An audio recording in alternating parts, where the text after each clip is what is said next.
Good morning. How you doing today? I hope you're doing well. Staying warm. This is a cold week. We haven't had a week this cold in quite some time. I got a question for you. Would you trust your mom or your dad to pick your spouse for you? Ooh, yeah, that's kind of an interesting question, isn't it? So I was reading in this book by Jerry Sittser, and it's about the will of God. It's a very good book. He's such a brilliant guy. But he's talking to a friend of his who's from India, and he just asks him, he says, so when did you and your wife fall in love or whatever?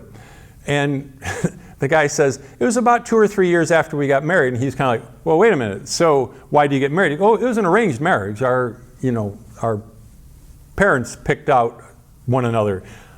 I don't know, like in our world, that seems pretty weird, although how many of us don't pick the right person the first time?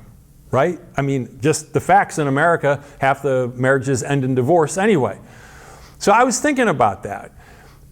So back when I was going to college, my dad picked where I was going to college. It's kind of a long story. I was going to go to Moody, and he didn't want me to go there, and he's just like, you're going there. And I'm like, okay. And you know what? It worked out fantastic. It really worked out well going to George Williams. And then I was thinking about something else. So this whole thing of like, would I let my parents pick my wife for me? So I can remember years and years ago, I was dating somebody, and my mom didn't say it to me, but she said it to my brother, back channel. I think she knew it would get to me, but without me pushing back against her. I was dating someone, and she just thought, that's not the right person for me. At 61 years old, looking back, she was absolutely correct. That was not the right person for me. Also, I can remember when I was 15 years old, and I was way too shy to ask anybody out when I was 15. 14 and 15, I grew like a weed. It's a long story, but she suggested somebody to me. And I mean, it was a very pretty girl, very nice girl, but I was too shy to ask her out. And our paths didn't cross that much or whatever, but I always remembered that. A few years back, I was at a gathering, and this person that my mom had mentioned was there. And also, a friend of hers was there, who I'd never talked to over all these years. And she just extolled this, just couldn't say enough good about this young lady. Well, yeah, she's young because she's a year younger than I am. She just could not say enough good stuff about her. And I was thinking about it the other day when I'm thinking of all this. It's like, wow, God, like that would have been a good choice. At 61, I can see that would be a good choice.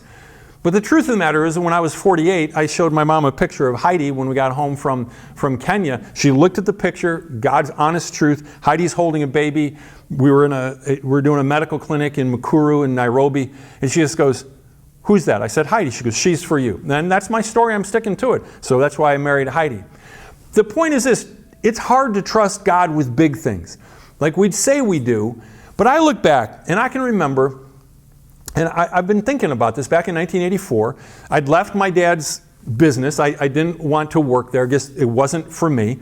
And then I was torn whether I should go to Wheaton College to study or go on this mission venture with Cambodian refugees in the Philippines. And I couldn't figure it out. But it took me a long time to recognize God opened up a position right where I was at my home church where I could preach and teach, work with students, and go on mission trips.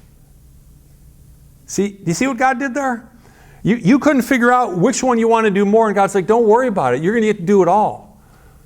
I love in Psalm 37 verse 4, it talks about delight yourself in the Lord, and He will give you the desires of your heart.